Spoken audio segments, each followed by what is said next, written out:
नमस्कार,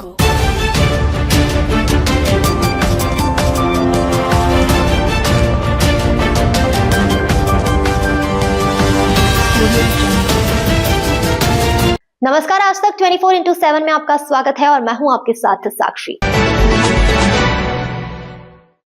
पिछले लगभग 3.5 दशक से नक्सलवाद का दंश भोग रहे बालाघाट जिले के लिए आज ऐतिहासिक दिन था, जब 2 करोड़ 36 लाख रुपए के इनामी 10 नक्सलियों ने हथियार सहित सीएम डॉक्टर मोहन यादव के सामने सरेंडर कर दिया, जिनमें 6 पुरुष और 4 महिला नक्सली शामिल है। बता दें कि जिन नक्सलियों ने सरेंडर किया है उनमें एमएमसी जोन के सचिव कबीर उर्फ सुरेंद्र के, बी डिवीजन के राजेश समर, लालसू, शीला, नवीन, जरीना, शिल्पा, सुनीता और एक कबीर का गनमैन शामिल है। इनके द्वारा सरेंडर के समय 2 AK-47, 2 INSAS, 1 SLR, 2 single shot जैसे हथियार भी सरेंडर किए गए हैं। इस मौके पर सीएम डॉक्टर मोहन यादव ने कहा कि पीएम नरेंद्र मोदी और गृह मंत्री अमित शाह द्वारा मध्य प्रदेश में नक्सलवाद को जड़ से खत्म करने के लिए जो डेडलाइन तय की गई थी और आत्मसमर्पित नक्सलियों के सुरक्षा और पुनर्वास की जिम्मेदारी राज्य सरकार द्वारा दी गई, उसी का परिणाम है कि आज इतनी बड़ी संख्या में नक्सलियों ने एक साथ सरेंडर किया है। इसके लिए उन्होंने जिले के वरिष्ठ पुलिस अधिकारियों और सुरक्षा बलों को बधाई देते हुए कहा कि जो बचे खुले नक्सली हैं वो भी सरेंडर हो जाएं, अन्यथा परिणाम भुगतने को तैयार रहें। वो अपील कर रहे थे, उसको मानते हुए उसको जो हमारे central committee polit bureau member छत्तीस दादा चीफ मेंबर जगदलपुर में विक्रम, कब से आप नक्सली संगठन में? बिल्कुल 2019 अच्छा, कैसा लग रहा है आज समर्पण किए हैं आपने? अच्छा लग रहा है। अच्छा लग रहा है। हाँ। इसके बाद क्या करेंगे अब घर जाके खेती का काम करूँगा।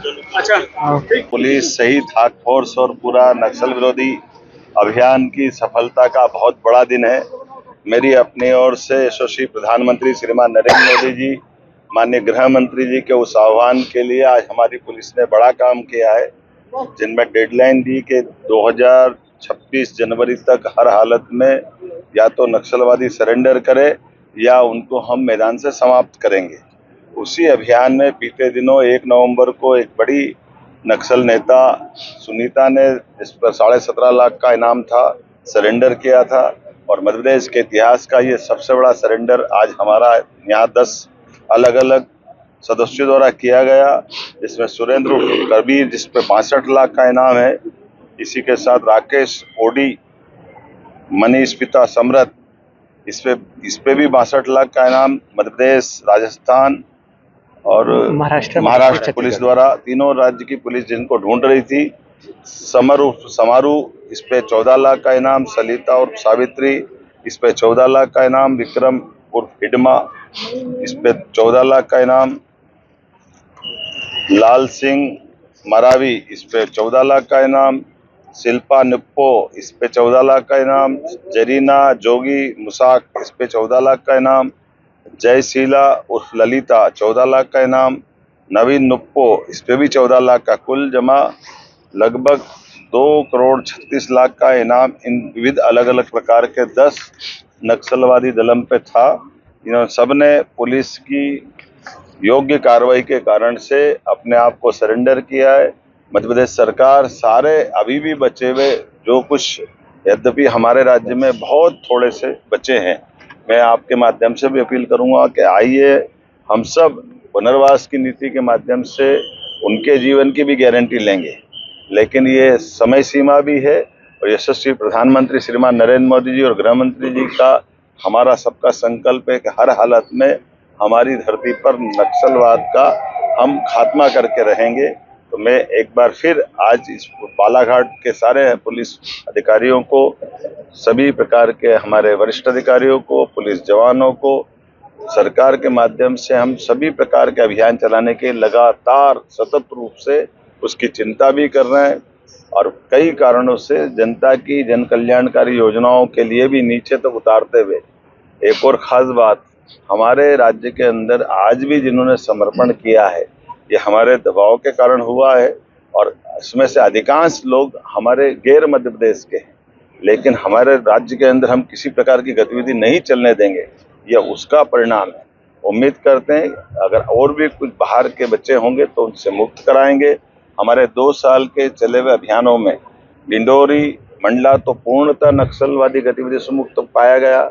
आज के बाद हमारा ये बालाघाट का भी करीब करीब पूरा हिस्सा और खास करके कान्हा, बांधवगढ़, ये जो हमारे टाइगर अभयारण्य है, इनके अंदर जो संभावना रहती थी वो भी शून्य हुई है। उम्मीद करेंगे कि और जल्दी अच्छे परिणाम आएंगे। एक बार फिर मेरी अपनी ओर से सभी अधिकारियों को बधाई। सर, जो छत्तीसगढ़ के मुख्यमंत्री का आपकी बैठक हुई है, निकटवर्ती राज्यों के मुख्यमंत्री से तो मिलना ही है लगातार, लेकिन ये एक समेकित अभियान चल रहा है जो केवल मध्य प्रदेश का, छत्तीसगढ़ से नहीं है, महाराष्ट्र का भी है। आसपास के सारे राज्यों में जहां जहां नक्सलवादी समस्या है, माननीय प्रधानमंत्री, माननीय गृह मंत्री के नेतृत्व में समेकित रूप से हम हर जगह नक्सलवादियों के खिलाफ पूरी ताकत से भी लगे, और जो मैदान में आता है और मैदान में लड़ना चाहता है उसका मैदान में खात्मा करते हैं, और जो आके सरेंडर करता है उसकी जीवन की गारंटी लेके उसका पुनर्वास कराते हैं। ये हमारी पॉलिसी है, उसी पे हम चल रहे हैं। क्या अपील करना चाहते हैं बचे हुए? अपील पहले दोहराई ना मैंने, फिर दोबारा दोहरा देता हूँ। जो हमारे साथ आकर के हथियार का समर्पण करना चाहता है तो उसकी जीवन की गारंटी हमारे द्वारा ली जा रही है। उसके जीवन के पुनर्वास को लेकर के सभी प्रकार के आजीविका के लिए जुड़े हुए जो जरूरत होगी वहाँ भी मदद करेंगे, मकान से लगा करके बाकी चीज़ों की चिंता करेंगे, इनाम भी देने वाले हैं, और उसी के अलावा भी और कहीं कोई किसी प्रकार के कष्ट होगा उसमें भी हम खड़े हैं। लेकिन हथियार उठा करके जो संघर्ष की इच्छा रखते हैं उनसे हम दबने वाले नहीं, उनको ठिकाने लगाएंगे। सर, एक वनकर्मी की भी भूमिका अशोक मोटवानी की रिपोर्ट।